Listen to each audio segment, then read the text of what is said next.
The Caldari state is an authoritarian militaristic nation, founded on the pillars of duty, loyalty, efficiency, and hard work. While not as large a society as that of the Galenti or the Amar, the state is still universally respected and admired. Its economy is fundamentally sound and its military, despite its smaller size, is fully equal to that of any other empire, thanks to a well-kept fleet packed with cutting-edge technology. A nation built on corporate capitalism, the Caldari state is run by a group of 8 megacorporations who divide territory between themselves, controlling and overseeing nearly every aspect of society. Each corporation comprises of thousands of smaller companies, ranging from industrial companies to law firms. All real estate is owned by the companies, which then lease it to the citizens. Government and policing are also both handled by independent companies funded by each of the megacorporations. Before the founding of the state, the Caldari were not a singular entity. Like their Galenti neighbors, they were composed of different races on different continents across Caldari Prime, although the bulk of the population was located on the Tikiona continent. Tikiona was united between AD 17453 and AD 20988 under the Rada Empire, with existing ethnicities at the time organized into political entities in the form of houses. The term Caldari was coined after first contact with the Galenti in AD 22517, as a planetary identifier used to distinguish the races of their home world from those of their newfound partners. By this point, each Caldari race was organized into its own fully fledged nation on Caldari Prime, with minimal to no cross-ethnic mingling. The boundaries between these ethnicities were profound, not only in physical appearance, but also culturally, with the Caldari's concept of a nation differing vastly from the Galenti's definition, the latter of which tended to be built around ideology, rather than race or culture, even when the megacorporations secretly colonized regions of space on behalf of their master nations. The Caldari continued to identify by their original ethnicity. This practice continued after the founding of the Federation, and it was not until the secession of the Caldari in AD 23154 that the situation changed. When the chief executive panel usurped control of the home world from the indigenous nations, all who supported the secession were swept along in the following social upheaval. As the all-encompassing corporate state came into being, the Caldari psyche and society were shaped into new forms. The largest Caldari ethnicities, the Deedius and Sivier, were deeply affected by these changes and molded to the norm. Other ethnicities, including the Galenti, who had long been residents of the Caldari home world, were brought into the fold, where all are now identified as one race, influenced by the Sukuvesta Corporation. A people known as the Achura decided to join the Caldari in their secession as a client state. Their pre-industrial Achura Empire, which had been discovered by Sukuvesta during the secret colonization many decades prior, was uprooted and replaced by minority Caldari rule. This mostly affected major population centers, which were developed to become full cities according to the Caldari standard. Rural areas were mostly ignored, dotted with thousands of Achura monasteries which to this day preserve the culture and heritage of the Achura Empire. Some, of course, were displaced for industrial operations in cases where they were located on valuable land, but for the most part, Achura who had not been assimilated remained reclusive and introverted, cut off from the state as a whole and for the most part untouched by its influence. It was only at the beginning of the capsular era that the Achura acquired interstellar recognition, as many of them, discovering a natural aptitude, sought out capsular training. Over the course of the Galenti-Caldari War, militant fringe groups of Intaki, experienced military personnel in particular, sympathized with the state and asked to join the Caldari Navy. Wary of the fact that the Intaki had a very different culture to the Caldari, but still pragmatic enough to realize the military and political benefits of enlisting turncoat veterans, Caldari officers placed these Intaki in segregated divisions. The most famous of these forces was commanded by Mordu's Legion founder Muriah Mordu, who led his division to its status as one of the most successful, revered, and battle-hardened units of the war. At the end of the war, many of these Intaki were offered cheap land and accommodation in Waschi City on Kamokar 4. Though those who had abandoned their cultural heritage and fully integrated into the Caldari lifestyle had long since become full citizens. Due to the fact that these Intaki continued to maintain their separate identity and distinct ways, their presence caused tension with native Caldari, especially xenophobic radicals who fed on the aggressive foreign policy of the state. A significant number of the Intaki, facing expatriation, sought assistance from their former commander, Muriah Mordu, a turn of events which would later lead to the formation of Mordu's Legion, one of the most legendary mercenary groups in New Eden's history. In the end, the Intaki were able to resettle in Waschi City while retaining their identity and culture. The meteoric rise to power of Tibus Heth and the Caldari Providence Directorate, CPD, in YC-110 again put emphasis on ethnic identity regardless of cultural compliance, the two being defined as synonymous with one another by the Provost government. Hundreds of thousands of Federation expatriates were quarantined and unlawfully incarcerated, or in some instances deported across state borders, while full state citizens of Galenti origin found themselves on the violent end of angry mobs. Present day, today, the Caldari state is built on the cornerstones of patriotism and hard work that carried its ancestors through the hardships of living on an inhospitable, barren home world. Megacorporations, the 8 largest and most influential corporations within the Caldari state, are as follows. CBD. The CBD Corporation is one of the biggest import-export specialists in Caldari space. It has established trade links across the cluster, with a huge amount of goods in constant flux across the borders of the Caldari state. Though relatively young in years as far as Caldari megacorporations go, CBD has built up a tremendous net of associates over its comparatively brief lifespan, and is today quite possibly the megacorporation most connected with every level of Caldari society. CBD has been known to call in favors from questionable elements of society when more traditional channels have failed, and out of all the Big Eight's members, it has become known as one of the most ruthless with its business practices. Though it is not above the occasional bit of extravagant philanthropy, if it serves CBD's interests and proves to result in positive public relations. Hyacida is one of the oldest Caldari megacorporations, formed shortly after contact with the Galenti. Conservative and cautious in its business dealings, Hyacida focuses mainly on tried and tested subsistence industries, such as agriculture, mining, and consumer products. Its operations are largely confined to the state itself, although it has partnerships with foreign companies to market its many products in foreign territories. Hyacida was also the first corporation to champion development of the MTAC for use in the inhospitable polar regions of Caldari Prime, before making the blueprints commercially available and working with the Caldari armed forces during the First Galenti-Caldari War to upgrade and arm them for combat use. The corporation still holds the rights to many fundamental MTAC design principles, property that it fiercely protects to this day. Hyacida's corporate culture has evolved very little over its long history. It is an extremely conservative organization, with business strategies that lean heavily toward old-fashioned corporatism and established tradition. The corporation is still largely controlled by the family that founded it, and the social pressure on Hyacida employees to conform is as great as ever, even for the Caldari state, where such pressure is a part of daily life. When the Caldari Providence Directorate came to power, Hyacida was one of the loudest critics of the political arrangement and often led opposition to executor hate within the CEP. Alongside Ishikone, under the guidance of late CEO Otro Garyoshi, Ishikone became one of the leading corporations in the cluster, specializing in the production of high-tech equipment and machinery. It possesses some of the most advanced technology outside of Jovian space, and was instrumental in the development of capsular technology and capsule-based flight. Ishikone was for a long time the weakest of the Caldari megacorporations. Its main business model initially revolved around research and development, though it was rarely able to benefit greatly from any of its discoveries.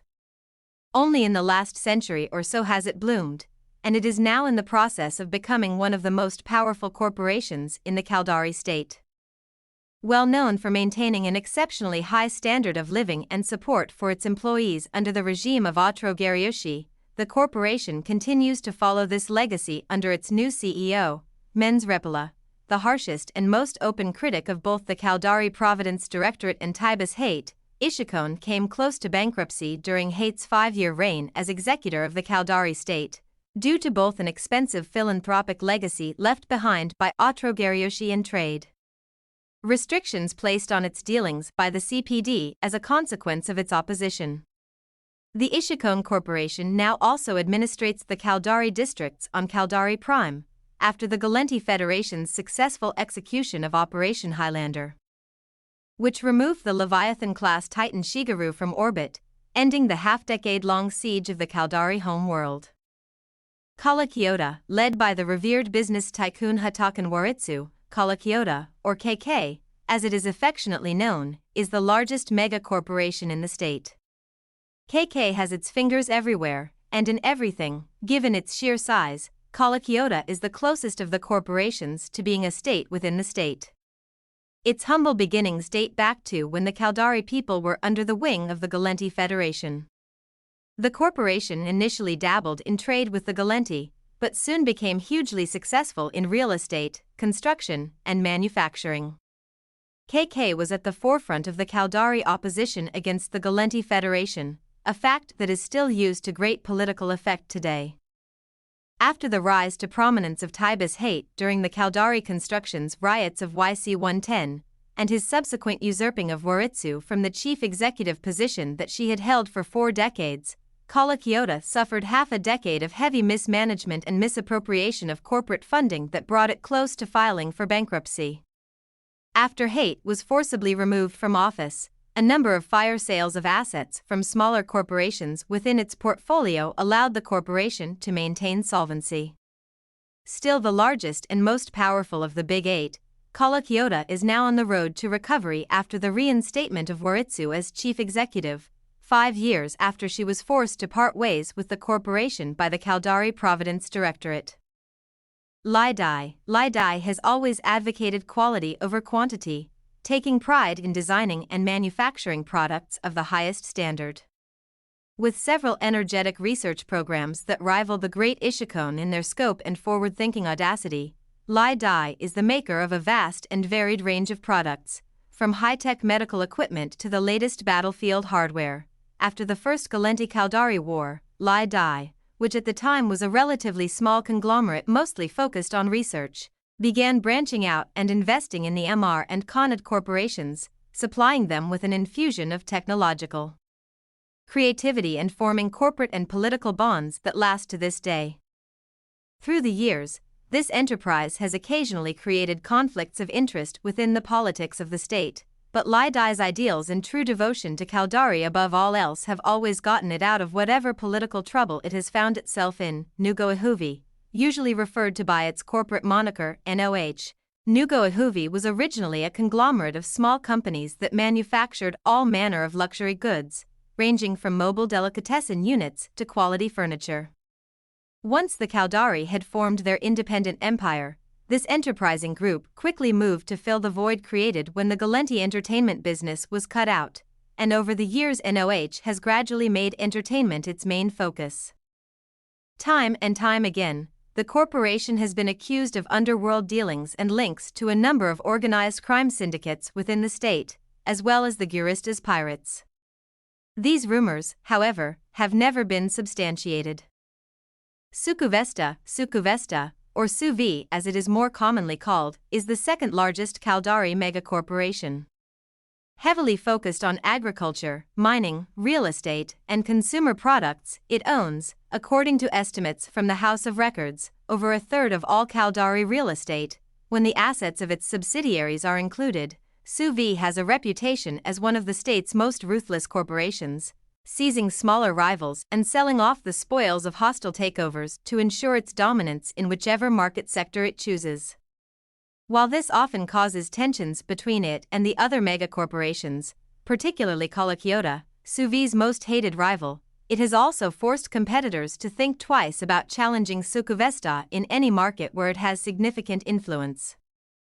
Throughout the ages, several scandals involving questionable gain of property and loss of innocent life have been quelled by Suvi's extensive PR department, known to be the most skilled of its kind operating in the Caldari state, and quite possibly the whole cluster. Wairkami, known and respected throughout New Eden, the Saituota family name has been the driving force behind the Wairkami Corporation ever since its inception over a century ago, in the years preceding the Galenti-Caldari War, with a reputation built upon the unimpeachable word of its founder, Tayunal Saituota. Wairkami continues to enjoy unique relationships with many of New Eden's most influential corporations.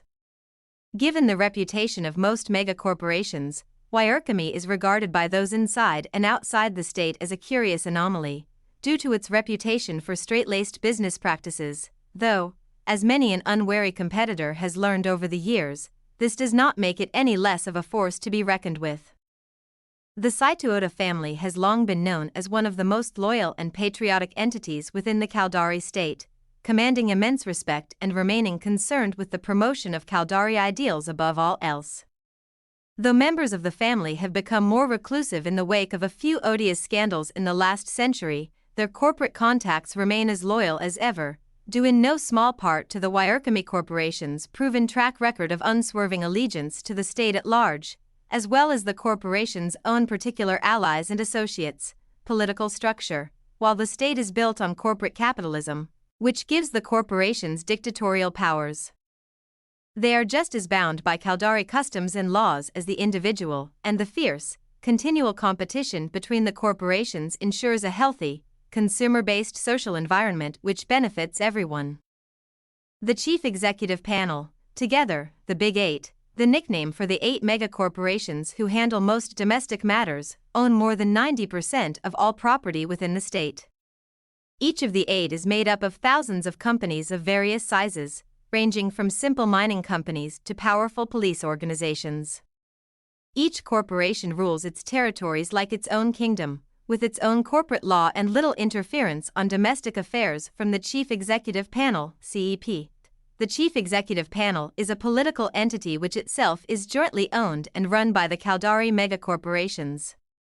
The CEOs of the megacorporations sit on the board of the panel to ensure that the companies are kept in line when competing with each other, smoothing over potential conflicts before they escalate out of control. The panel also handles the foreign policy of the Caldari state, and is the closest thing to a government that the Caldari have. The Chief Executive Panel also holds executive authority over the Caldari Navy, with the power to dictate any offensive or defensive actions deemed necessary to preserve the security of the state. House of Records. Owing to this rather fragmented style of leadership, the House of Records was also established by mutual agreement to act as a central source for record-keeping within the Caldari state. The House of Records acts as a national archive, digitally storing vast quantities of data that detail every transaction, business deal, and governmental interaction within the state. Caldari Business Tribunal. The Caldari Business Tribunal, CBT, was established by mutual consent of the CEP. The CBT is regarded as the second most powerful entity within the state, operating independently of the Big Eight and authorized to mediate in, modify, or cancel any deal, transaction, or agreement made between corporations within the state. Corporate blocks. From the outside, to uninformed eyes, the Caldari state appears to be a solid and unified corporate meritocracy. While this has been true for short periods over its history, typically during times of great trouble for the Caldari people, there are 3 distinct ideological blocks within the state that have grown ever more apparent as Caldari society has evolved. The first of these 3 blocks, the Practicals, is headed by the second largest megacorporation in the Caldari state, Sukuvesta. Commonly known as the Exploiters, the group also includes both the CBD Corporation and Nugoahuvi. These corporations have practiced unethical business tactics for decades and are frequently associated with organized crime. The Practicals see the other empires as potential markets ready to be exploited by unrestricted and unregulated trade, caring more for their bottom line than for who is a friend with whom, and even less about what long-term political ramifications their unscrupulous business practices can have. Basically mercantilist in their views on trade, they believe that profit for one always means loss for another, and they will stop at very little to ensure the state always comes out on top. The second of these 3 groups are the liberals. whose views completely contradict those of the practicals in regards to interstellar trade. The liberal bloc believes in fostering improved relations with all the other empires, creating an interstellar environment where there are no trade barriers and where goods and services flow freely across borders. They believe in trade deals that mutually benefit the participants and that the empires can come together in a peaceful, prosperous future world only through cooperation and unified trade. The liberals are led by the extremely influential Ishikone Corporation and also include the Hyacida megacorporation and Ishikone's daughter corporation, Zainu Biotech. The state's strong position within Concord is maintained and accentuated by the liberal bloc's belief that promoting universal peace so that trade can flow freely and cultures mingle peacefully is paramount to ensuring economic stability for the state. The final group is less concerned about trade than about the position that the Caldari state holds in contrast to the other empires, in terms of both military capability and economic strength. These are the Patriots, and they are led by the monolithic Caldari Corporation, which is the largest megacorporation in the Caldari state, followed by the Lai Dai and Wairkami corporations.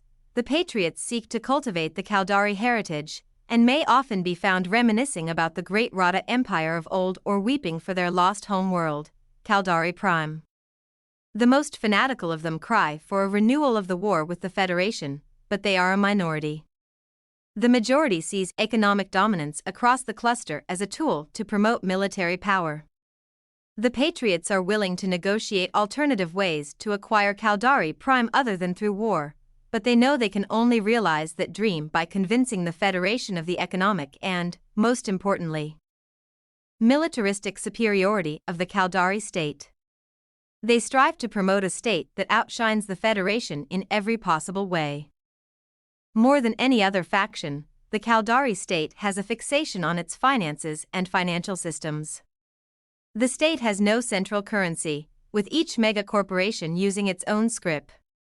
Independent corporations use the scrip of a patron corporation or the ISK.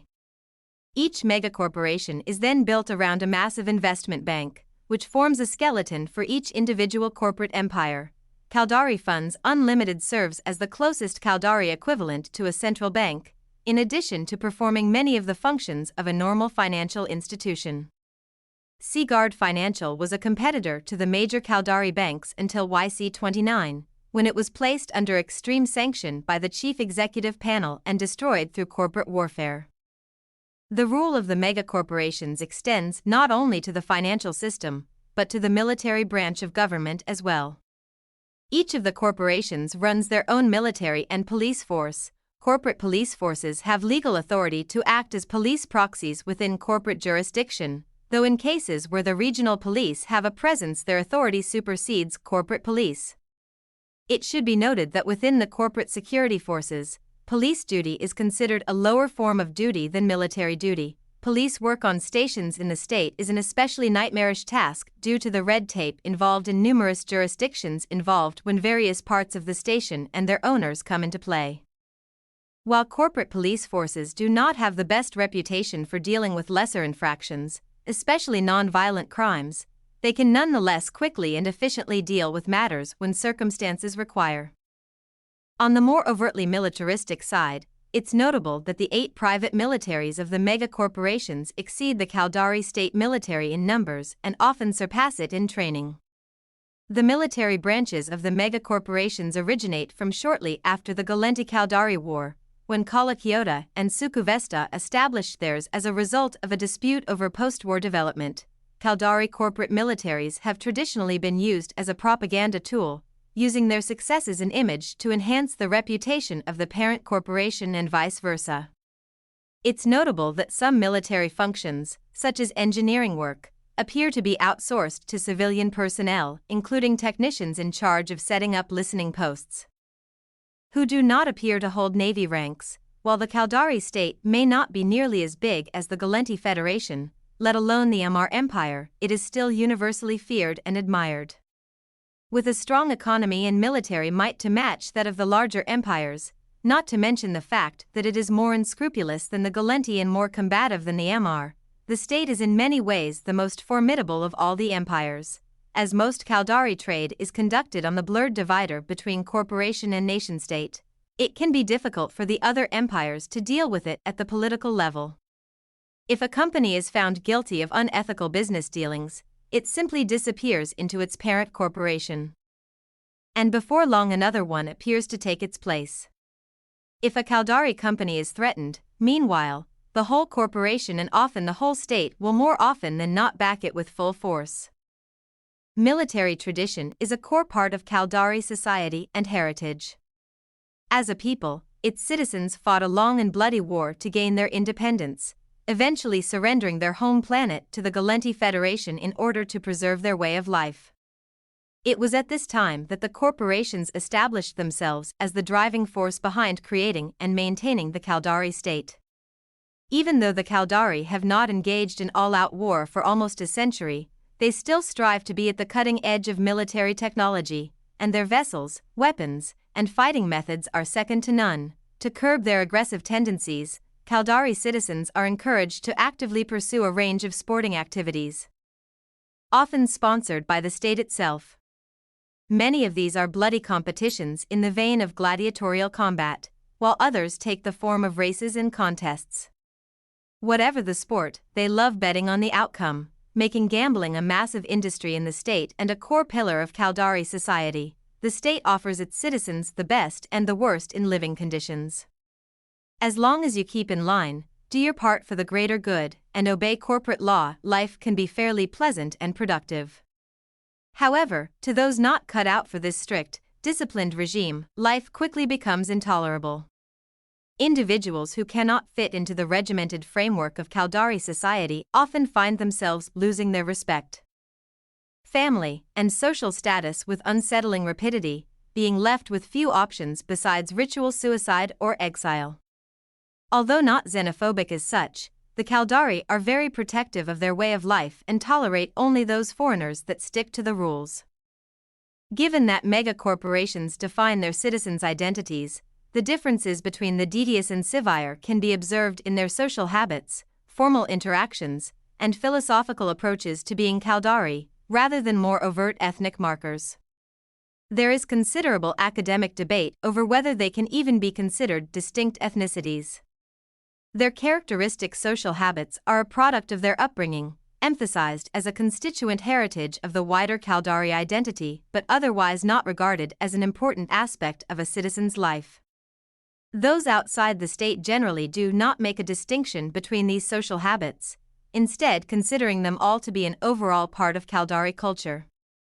A view the Caldari are more than happy to encourage, despite identifying as one collective Caldari unit. The Deedius and Sivier rarely intermarry. The corporate-controlled marriage system segregates members of opposing genders. Same-sex marriage is neither recognized nor legal within Caldari borders, a frequent topic of controversy between the Caldari and the considerably more liberal Galenti. This grouping is based on similarities in physical appearance, alongside other considerations, such as personal compatibility and socio-economic standing. Maintaining consistency in physical appearance over the generations is seen as just one of the many necessities in the preservation of the history and tradition of the Caldari people. The integrated nature of New Eden's interstellar economy has seen many listed Caldari space stations become notably cosmopolitan, as has occurred across all four empires. Space trade hubs such as Jeddah 4-4 see travelers and cultures from across the cluster. However, these areas only make up a minute fraction of the state. On planets and elsewhere, the Caldari culture continues to dominate, though the Galenti economic and cultural influence established centuries ago, as well as its continuing efforts to permeate the state, never truly left. While the Caldari are essentially a secular culture, there is no shortage of myth contained within their cultural heritage. Stories and folklore dating back to the early days of the Rada Empire can be found permeating every stratum of society. And though the Caldari do not view their mythical symbols in an overtly religious way, there is easily as much distilled wisdom to be found in their countless fables as in all of the Amar scriptures put together. The spiritual tradition is considered a part of the Caldari way and is sometimes specifically discussed under the name Wayism. Ever since the time of the Rada Empire, The Caldari have found great purpose through their mythology, and they are great lovers of aphorisms and sententious poems. Though they certainly harbor a propensity for rigid traditionalism, they have little use for organized religion or dogmatic screeds. Such things seem to them a waste of time, energy, and resources. However, and no matter how much they themselves might deny it, there is a marked spiritual streak in the Caldari soul, particularly among the Achura. Caldari spirituality could be more accurately be described as a system of thought or a philosophy than a religion, though many Caldari would not even go that far. One term for it in the Caldari language is kuchuotomiru, best translated as mind tool, essentially a set of practical techniques meant to help an individual maximize his focus, equanimity, and mental fortitude. The practice of kuchuotomiru within the Caldari way has expanded from an ancient core to include numerous subdisciplines of mind and body, including martial forms. The foundation upon which practice of kuchuotomiru rests is the activity of piercing the veil, essentially, reaching beyond one's subjective interpretations of worldly phenomena and ideas to perceive the impassionate reality beneath it all. This exercise is said to remove extraneous clutter from the mind, sharpening it for whatever task is at hand. It is also said to calm the waters of a competitive intellect roiling with hopes of power and victory, ensuring that the desire for glory so powerfully instilled in all Caldari doesn't run away with the individual. In kuchuotomiru practice it is entirely possible, in fact rather common, for there to be no mention of any kind of deity and no inkling of any sort of worship. Indeed, as far as many corporate Caldari can be said to worship anything, it is reality itself that they revere. The Caldari home world, Caldari Prime, was an exceedingly inhospitable planet when the first colonists settled there many thousands of years ago.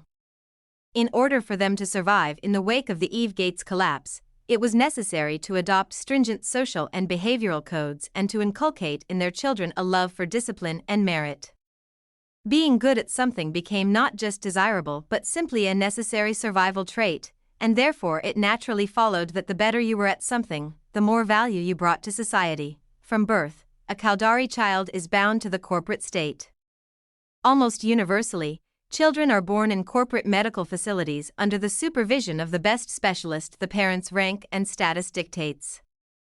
Any genetic manipulation, implants, or other treatments are also assigned on the basis of the family's contribution to the state. Families wishing for better care can work out an agreement with their individual employers.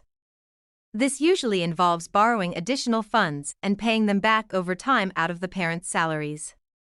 Many families will take this option to cover low-cost procedures, but it is typically regarded as socially unacceptable to seek out expensive and extravagant procedures. Thereafter, with the assistance of a variety of childcare corporations, parents raise and monitor the child closely. Early on, children learn games that help observers to assess intelligence, physical prowess, and aggressive tendencies. These activities help educational corporations work with families to decide what schooling best suits the child. A family can pay for superior training if they desire, but once again unnecessary spending is discouraged and often does not help a child's advancement. Once of age to enter school, children are taught a variety of subjects. The exact curriculum varies based on the corporation overseeing each child's education, but basic economics and the history and philosophy of the Caldari state are universal. The basic curriculum prepares the students for talent-based specialty schools later in their education. Grading is invariably done on a curve to promote competition, and rewards are given to students with consistently superior marks. Exceptional or underperforming students are re-evaluated and may be moved to different schools as a result. Teamwork exercises are mixed with competitive grading to produce students who embody both ambition and cooperation. In addition to academics, children are encouraged to socialize with their fellow students in other ways. Much of this adolescent socializing is done around various clubs and extracurricular activities where new members usually must pass some sort of entrance test to be accepted. Students tend to socialize with fellow club members, and members often compete internally for leadership roles and privileges.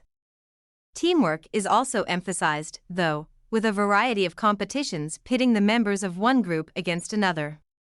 prizes for success are special privileges and resources for the club and its members.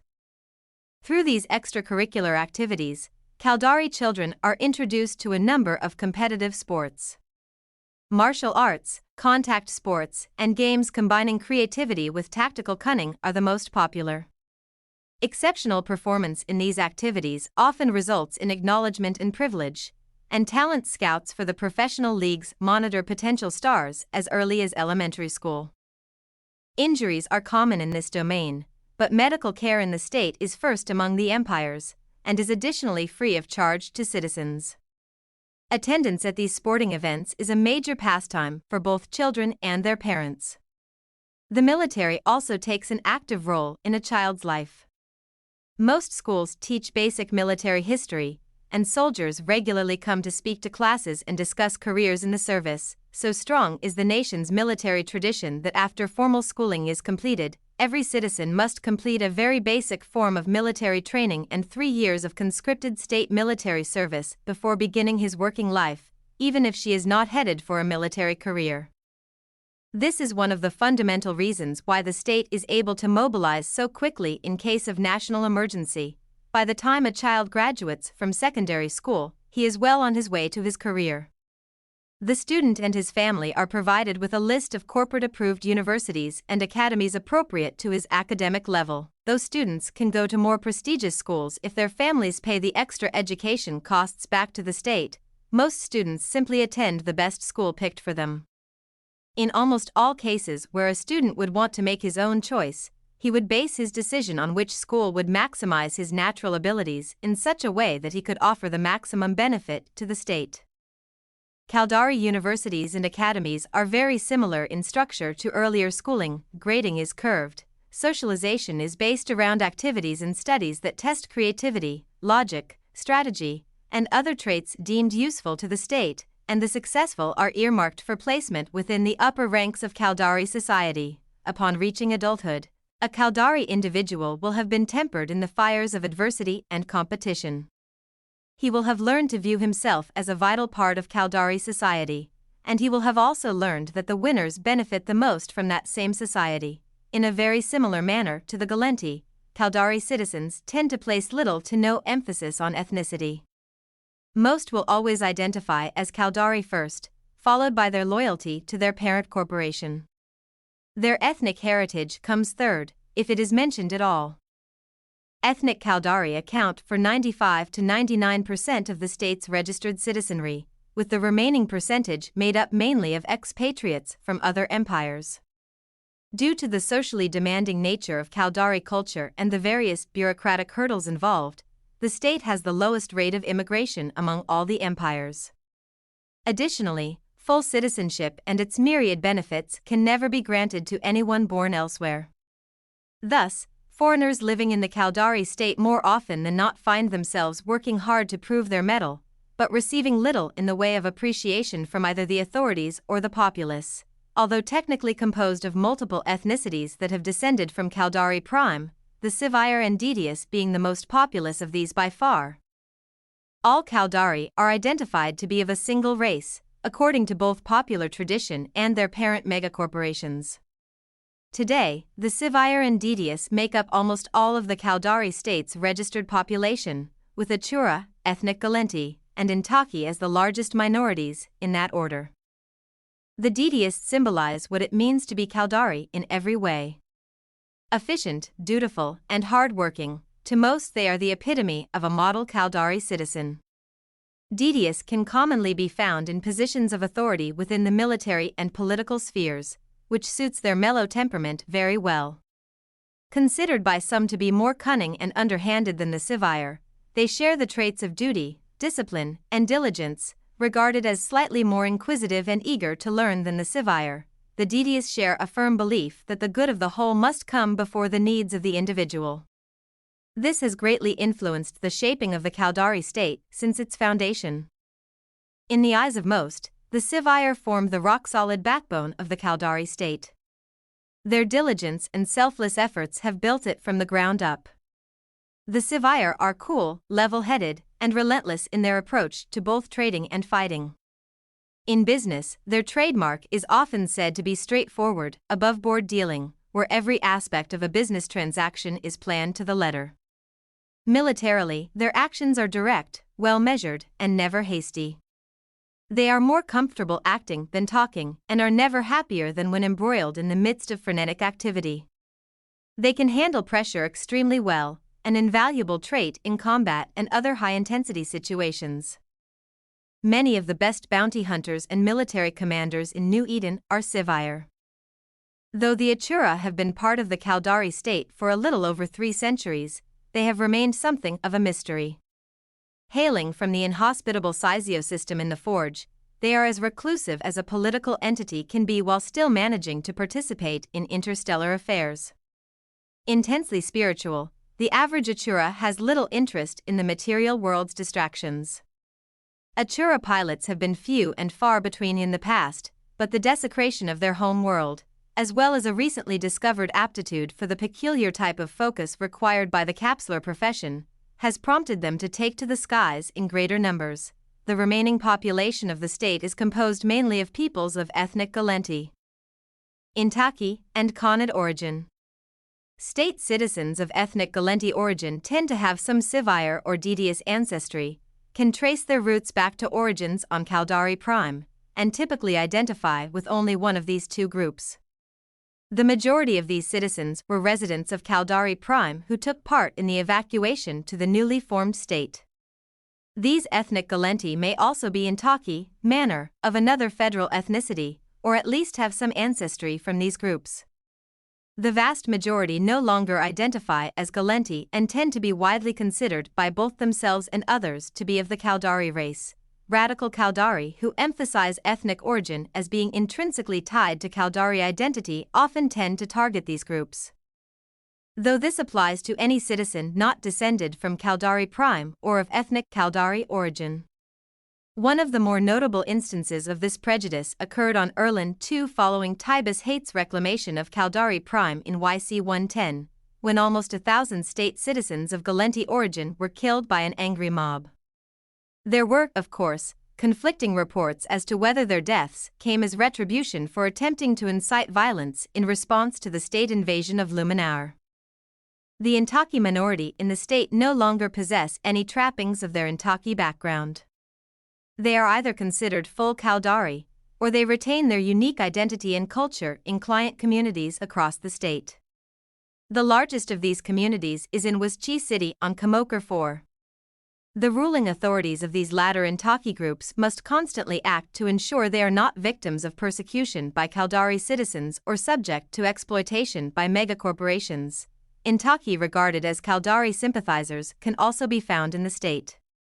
Those with valuable skills, such as military or corporate turncoats, are brought into the fold and sheltered by the megacorporations. There are some Intaki immigrants, but the majority of these fail to adjust to the stark differences between their own culture and that of the Caldari and swiftly fall to the fringes of state society. The shared cultural emphasis on martial and mercantile ability has seen many Khanids successfully set up homes and businesses in the state. They exist as something of an anomaly, sharing many traits with the Achura. While all of the immigrants who come to the state are more or less expected to abandon their previous identities and cultures, the Khanid are free to continue identifying as such due to the mutual respect shared with the Caldari. Likewise, as with all foreigners, they are expected to abide by the rules, but punishment for failing to do so, for a Khanid, is lax in comparison to other groups from outside the state. Their religion can be practiced in private, although the Caldari typically do not make a big distinction between public and private spheres, though more extreme elements of Khanid culture, such as slavery, are unsurprisingly not tolerated. Notable characters: Otro Garyoshi. Otro Garyoshi was CEO of Ishikone from YC 100 until his death in YC 110. Unbeknownst to the general public, Garyoshi was a former Guristas pirate with a 25 million ISK bounty on his head, whose actions led to the private disgrace of preceding CEO Les Aquilin, as well as the field testing of the first prototype Scorpion-class battleship, after a turbulent childhood on an Ishikone-owned mining colony on Drenali 7 and subsequent rough years with the Guristas pirates. Gariushi was taken under the wing of his father's partner in crime, and from then on began a campaign of sabotage against the Ishikone Corporation, whose members had orchestrated his father's death some years before. Eventually, after revealing the gross corruption of the corporation's CEO and demonstrating the capability of the prototype battleship in combat, Gariushi earned himself a reputation as a Caldari first leader, mending the bitterness caused by his predecessor. His remarkable work ethic and humane treatment of citizens under his corporation's employ impressed the Caldari elite, earning Otro near celebrity status in the state. Renowned for the prominent skull and crossbones tattoo on his cheekbone and his spectacularly ugly features, he also cut an unusual and intimidating figure at business meetings, a fact he always played to his advantage. Gariushi was killed in the attacks on Ishikone's headquarters on May 15. YC-110, when the Nyx-class supercarrier FNS Wandering Saint slammed into the station, killing hundreds of thousands during a Caldari Gallenti economic summit. Hatakan Waritsu, of Deedius descent, Waritsu is regarded as one of the most versatile and cunning businesswomen in the entire Caldari state. Serving as the chief executive of Kyoto for almost 4 decades before being driven into exile at her home on the outskirts of the Caldari metropolis of Kyyrth, she is known for her calm and controlled demeanor, which belies her immense presence at the boardroom table. Waritsu grew up in a family environment where everything she said or did was remembered, judged, and later exemplified when warranted. Tending a small garden behind her childhood home was one method she used to cope with this environment, and it was there she made herself a promise to become powerful and rich. 1,000,000 times more wealthy than the second wealthiest man in the world, she said.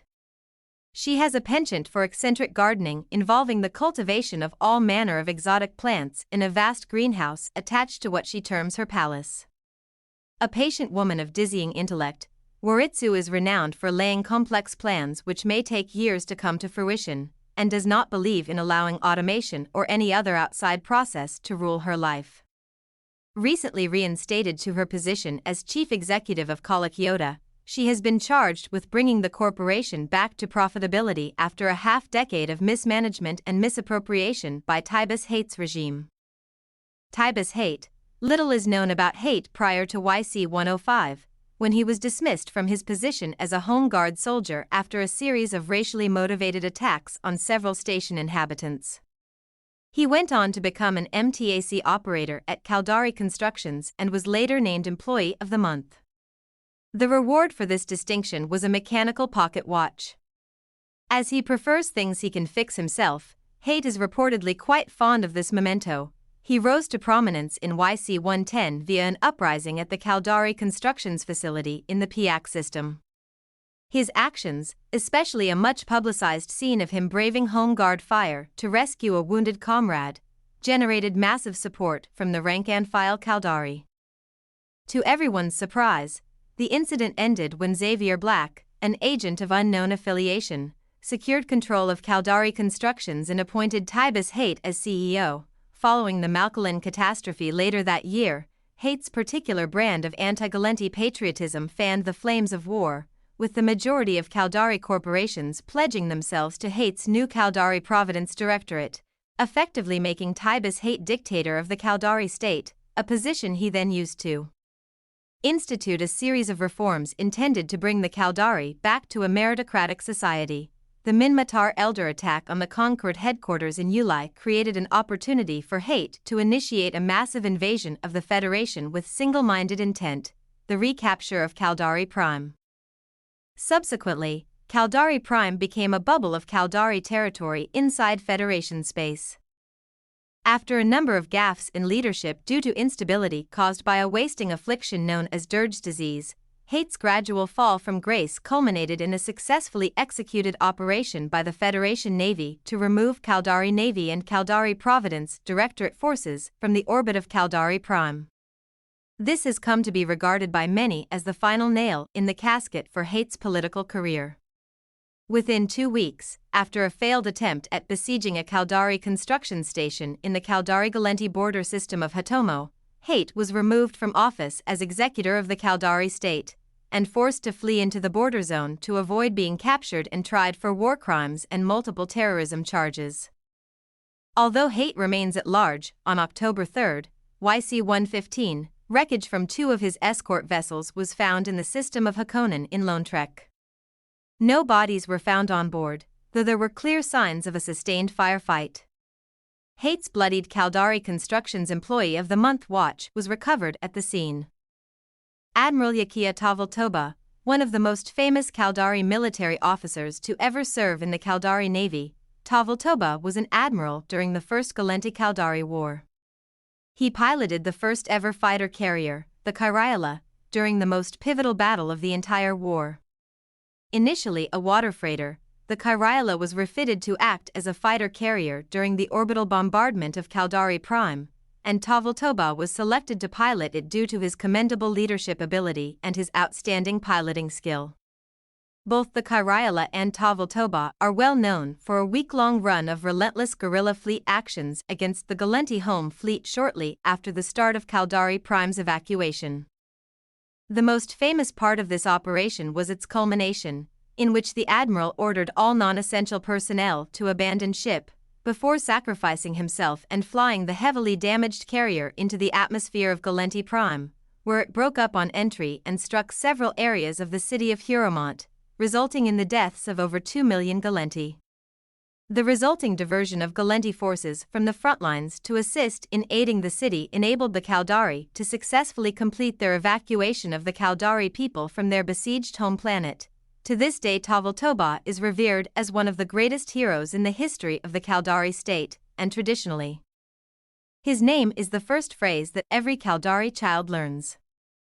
Admiral Visera Yanala, in service of the Caldari state for 84 years, Admiral Visera Yanala was one of the longest-serving and most respected officers in the Caldari Navy at the time of her death on March 22, YC 115. Born on Caldari Prime before relocating to Kasogo 8 in her early years, Yanala shied away from the limelight for most of her career.